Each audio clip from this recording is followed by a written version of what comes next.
Dianne Bischoff James, who is talking with us about her book, The Real Brass Ring, and her experience with transforming her life. So before we continue, I want to make sure that everyone knows how to contact you, Dianne. So could you tell our listeners and those viewing on Facebook Live how they can learn more about you and your work? Absolutely. You can find me at Dianne, D-I-A, two N's, N-N-E, at Dianne.net. Again, that's two N's.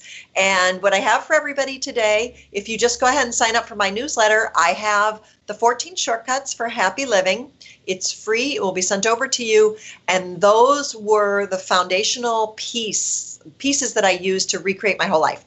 So it's short, sweet. A lot of it's very intuitive, but some of it's a little challenging to implement. So I'd be happy to share anyone who wants to join me on Dianne at Dianne.net. Great. Thanks, Dianne. And for those of you that want to connect with me or learn more about me, you can go to my main website at angelawatsonrobertson.com.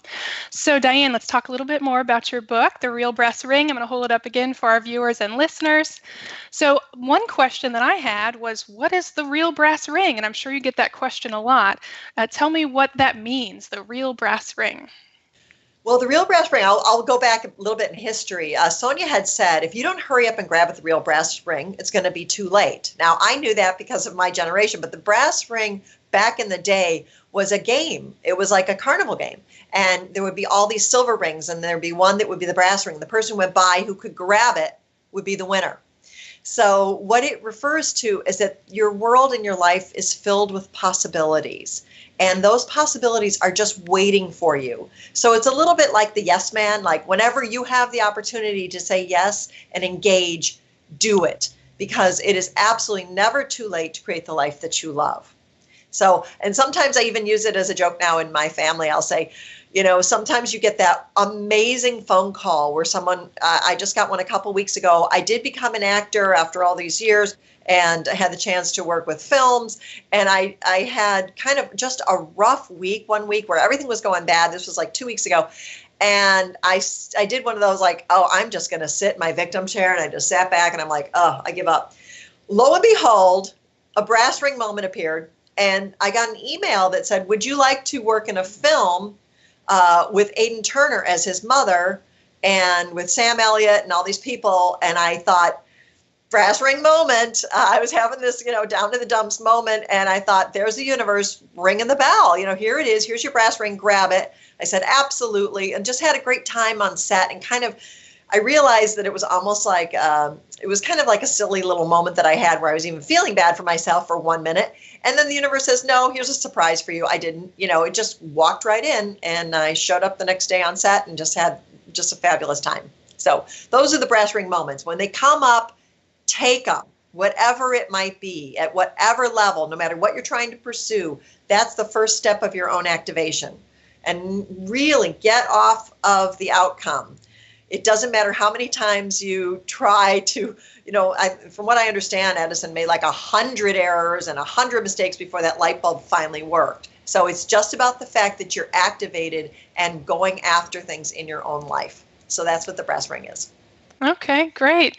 And the brass ring moments, you do mention in your book several times, I want more brass ring moments, or, hey, that's a brass ring moment. So if there's a listener out there that's asking, what is a brass ring moment and how can I get more of those, what would you say to them?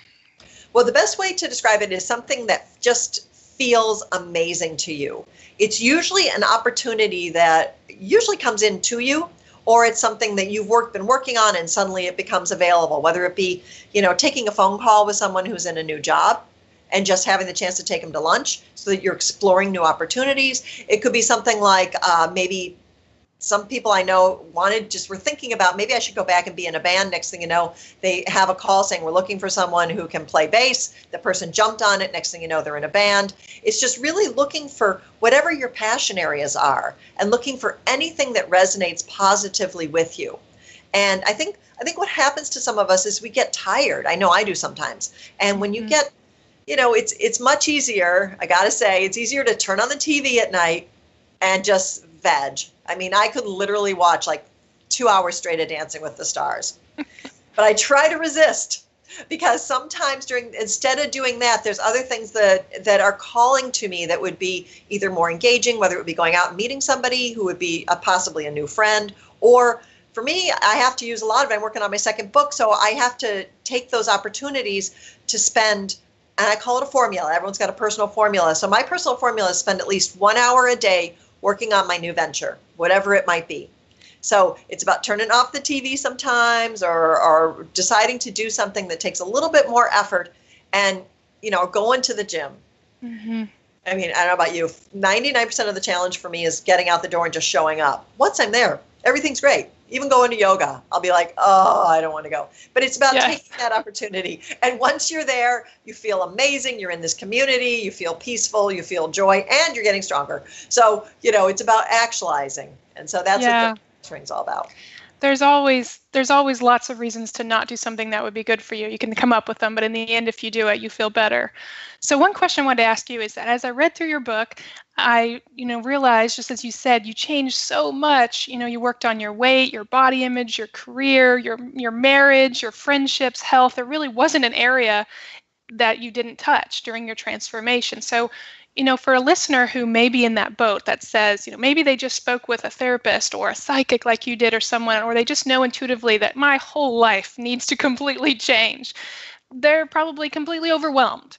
So how did you know where to start for your transformation? What would you say to a listener who says, okay, I know this all needs to change, but where do I start? Such a great question. And you use the O word. That is the word overwhelm. That is the one word that I use so often, actually, for myself, just because that is the one area where I get stalled, and a lot of people do. When there's too many layers, too many things, too many competing priorities, or quite frankly, it's just too hard. That's when I think we hit that deadly state of overwhelm. So the best thing to do, and I know that this is something that makes it a little bit easier, is to compartmentalize. So with all my private clients, what I usually do is we look at the 4 key areas: the mental, the emotional, the physical, and the spiritual, and in that order. And try to look at, usually what's happening is there's 1 or 2 areas are typically, and I do this whole analysis with clients, but we just take a look at it. In my mental world actually is a little bit more about work. It's about how you're spending your time during the day, and just really give yourself a quick number. I like to go, 1 to 10. I feel like we're at the Olympics, give yourself 1 to 10. So if it's something that I love to do, it usually automatically gets a high number. If it's something that's like, I'm just doing this because I have to get through, then it might get a lower number, but I kind of give it a little bit of an analysis, kind of use your left brain a little bit. Then look at the emotional side. Do I feel supported? Am I feeling the love, not only for myself, but with others, and kind of give that a little bit of rating. And then look at the physical. And the physical is, we have these bodies for this journey, and I can say myself, I go in and out of phases. 1 minute I'm doing everything. Every day I'm exercising. Then I can get into a real loaf phase, which I'm coming out of right now. Or just for a couple months, I was like, I don't feel like it, but I have to get back into it. So how engaged and how are you? Are you strong? Are you flexible? And do you have pain? Because pain is also something we can look at, and I have people rate that. And then the last piece is spiritual, and that's how are you connected? Are you connected to your intuition? So when you look at those 4 quadrants, this is to get out of overwhelm, actually. Usually 2 are high and 2 might be kind of lower.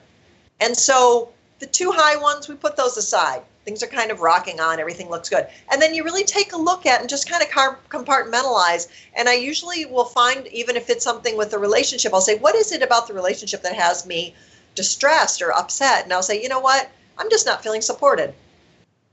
Very often the overwhelm will dissipate. You can kind of identify which area is getting triggered right now and go after that one. Healthy communication. And I even said to my fiance this weekend, I think we're just both so busy in the mental camp right now that we're not giving each other emotional support. So I'd like to give you some appreciation and tell you what I appreciate about what you're doing right now. And he immediately started doing the same. And so we were able to kind of bump up our emotional support for each other. And then magically, we feel better, and the world looks better, and our relationships get stronger. So it's really about kind of I break it into those 4 camps, because I've been doing this all over the country, and I've found that very few people have all 4 that are rocking on at the same time. Okay. And very That's few a great people way have to all prioritize. 4 that are low. Yeah, if all 4 that are low, people are usually very much in despair and are very upset. But but he's looking at which one's going on. And I think that helps a little bit, just kind of breaking out using both your left brain and your right brain to give yourself a quick assessment. Okay, that's super helpful. We'll hold that thought. We're going to take another quick break. You're listening to Masters of Reinvention. I'm Angela Watson Robertson, and I'm with my guest today, Dianne Bischoff James. Stay tuned. We'll be right back.